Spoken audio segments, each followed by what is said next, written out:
नमस्कार दोस्तों, online study latest news में आपका एक बार फिर से स्वागत है। दोस्तों, आपको पता है कि शिक्षक भर्ती जो सत्यापन हो रहा है उससे संबंधित जो भी लेटेस्ट अपडेट है हम आप तक पहुंचाने का पूरा प्रयास कर रहे हैं।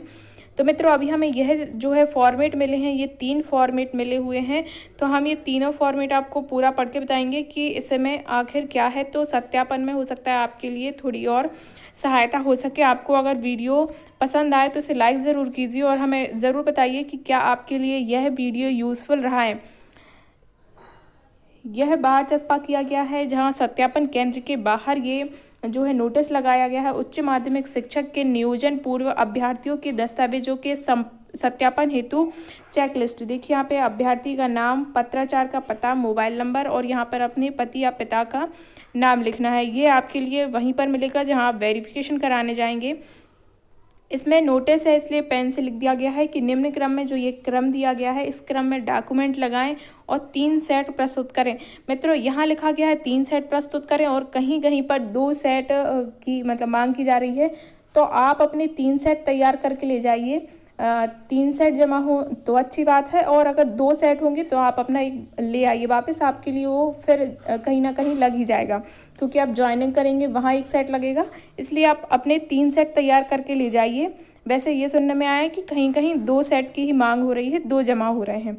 ठीक है, और इन सेट को क्या करना है, सेल्फ अटैच करना है हर पेज पर। सेल्फ अटैच करना हर पेज पर अपने हस्ताक्षर करने हैं जो आप फोटोकॉपी ले जा रहे हैं। अब देखिए किस क्रम में आपके लिए जो डॉक्यूमेंट है वो लगाने। सबसे पहले आपको लगाना है पात्रता परीक्षा की अंक सूची। आपके लिए पीवी की तरफ से जो रिजल्ट मिला था उसकी आपके लिए अंक सूची लगाना, मतलब आपका जो रिजल्ट मिला था आपके लिए वो लगाना है। यहाँ पे एक बहुत महत्वपूर्ण बात लिखी है कि आपकी जो शैक्षणिक या प्रशिक्षण योग्यता है वह 30/12/2019 तक अर्जित होनी चाहिए। उसके बाद जो आपने शैक्षणिक योग्यता अर्जित की है वह मान्य नहीं होगी। दूसरे क्रम में आपको लगाना है हाई स्कूल की अंक सूची लगाना है, जिसमें आपकी जन्मतिथि अंकित हो। हाई सेकेंडरी की अंक सूची लगाना है जिसमें आपकी जन्मतिथि अंकित हो। कोई एक आपने अपलोड की होगी, जो आपने अपलोड की है आप वही ले जाइए। देखिए, आप एक्स्ट्रा भी डॉक्यूमेंट ले जाइए, ओरिजिनल सभी के रख लीजिए, 10th भी 12th भी।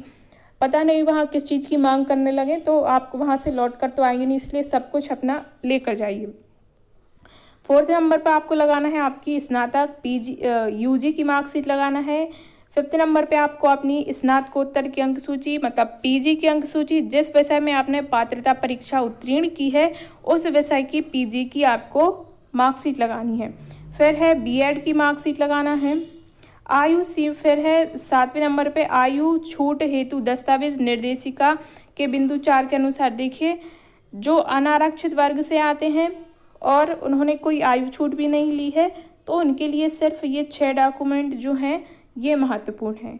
ठीक है ना। जो अन्य राज्य से हैं या फिर अनारक्षित श्रेणी में आते हैं उनके लिए सिर्फ ये 6 डॉक्यूमेंट महत्वपूर्ण है, उनको ये 6 डॉक्यूमेंट ही लगाना है। फिर आयु छूट जिन्होंने ली है उनके लिए आयु छूट लगाना है। फिर 8वें नंबर पे है अनुविभागीय अधिकारी राजस्व द्वारा स्थायी जाति प्रमाण पत्र, SC ST OBC आपको अपना कास्ट सर्टिफिकेट लगाना है। मध्य प्रदेश के स्थानीय निवासी का प्रमाण पत्र लगाना है, क्योंकि आरक्षण सिर्फ मध्य प्रदेश के मूल निवासियों को ही प्राप्त होता है। तो मध्य प्रदेश का स्थानीय निवासी प्रमाण पत्र डिजिटल वाला हो तो ज़्यादा अच्छा है। मध्य प्रदेश के शासकीय विद्यालयों में अतिथि शिक्षक का आपने यदि काम किया है के रूप में अनुभव प्रमाण पत्र लगाना है, केवल उन अभ्यर्थियों के लिए जिन्होंने पात्रता परीक्षा में अतिथि शिक्षक, देखिए आपने जब फॉर्म डाला था तब यदि आपने अतिथि शिक्षक के रूप में ही आवेदन किया था तब आपका ये प्रमाण पत्र मान्य होगा। यदि उस समय आपने अतिथि शिक्षक के सामने नो पर क्लिक किया था तब अब प्रमाण पत्र ले जाने से कोई मतलब नहीं है। फिर है अनुविभागीय अधिकारी या तहसीलदार द्वारा जारी आर्थिक रूप से कमजोर प्रवर्ग के लिए EWS सर्टिफिकेट लगाना है। फिर है लास्ट में मेडिकल बोर्ड द्वारा जारी दिव्यांगजन का वैध प्रमाण पत्र, भूतपूर्व सैनिक का प्रमाण पत्र। इसके अतिरिक्त आपने यदि कोई और डॉक्यूमेंट भी अपलोड किए थे तो आप वो भी ले जा सकते हैं, वह आपकी सुविधा है। इसके बाद हमें एक और नोटिस मिला है, ये सिवनी सत्यापन केंद्र के बाहर चस्पा किया गया ये नोटिस है, ये भी हमें मिला है। मित्रों, हम कोशिश करते हैं कि जो भी जानकारी हम दे रहे हैं वो आपके लिए यूज़फुल हो। अपने दोस्तों तक इस वीडियो को ज़रूर पहुंचा दीजिए। उच्च माध्यमिक शिक्षक के पद पर नियुक्ति के पूर्व अभ्यर्थियों के अभिलेख सत्यापन संबंधी आवश्यक निर्देश। पूरी प्रक्रिया trcmponline.government.in पर ऑनलाइन संपादित की जाएगी। अभिलेख सत्यापन का कार्य दिनांक 1 जुलाई 2020 से प्रारंभ होगा। सप्ताह में बुधवार, गुरुवार, शुक्रवार को सुबह 10 बजे से 5 बजे तक जो है कार्य चलेगा। प्राविधिक प्रमाण पत्रों की मान्यता नहीं होगी। अतिथि शिक्षक को अनुभव प्रमाण पत्र का लाभ दिए जाने हेतु मध्य प्रदेश के शासकीय स्कूलों में न्यूनतम 3 शैक्षणिक सत्र और 200 दिवस आपका अध्यापन कराया जाना अनिवार्य होगा। यह प्रमाण पत्र जिला शिक्षा अधिकारी, सहायक आयुक्त के द्वारा जारी होना चाहिए।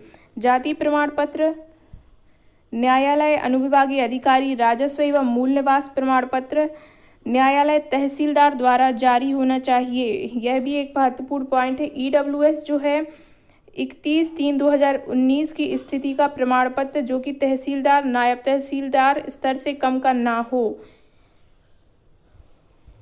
यह फिर से पढ़ते हैं ये पॉइंट। EWS श्रेणी के अभ्यर्थियों को दिनांक 31/3/2019 की स्थिति का प्रमाण पत्र जो कि तहसीलदार, नायब तहसीलदार के स्तर से कम का ना हो। सत्यापन हेतु अभ्यर्थियों का सत्यापन केंद्र पर स्वयं की उपस्थिति अनिवार्य है। प्रतिनिधि के माध्यम से अभिलेख सत्यापन, मतलब कि अभिलेख सत्यापन कराने आपको स्वयं ही जाना पड़ेगा। अभिलेखों का मूल अभिलेख के अतिरिक्त 2 सेट फोटोकॉपी आपको 100 प्रमाणित करके ले जानी है। अभ्यर्थी द्वारा पूर्व से अपलोड किए गए अभिलेखों का ही सत्यापन किया जाएगा। आयु की गणना 1/1/2019 के आधार पर की जाएगी। दिव्यांग अभ्यर्थी 40% को जिला मेडिकल बोर्ड का होना अनिवार्य है। कोविड-19 के बचाव हेतु अभ्यर्थियों को सोशल डिस्टेंसिंग, मास्क लगाना है, थर्मल स्क्रीनिंग होगी। सैनिटाइजर यूज़ के उपरांत ही आपको प्रवेश दिया जाएगा। उपस्थित अभ्यर्थी सत्यापन केंद्र द्वारा जारी किए गए टोकन के क्रम में ही सत्यापन कक्ष में प्रवेश करेंगे।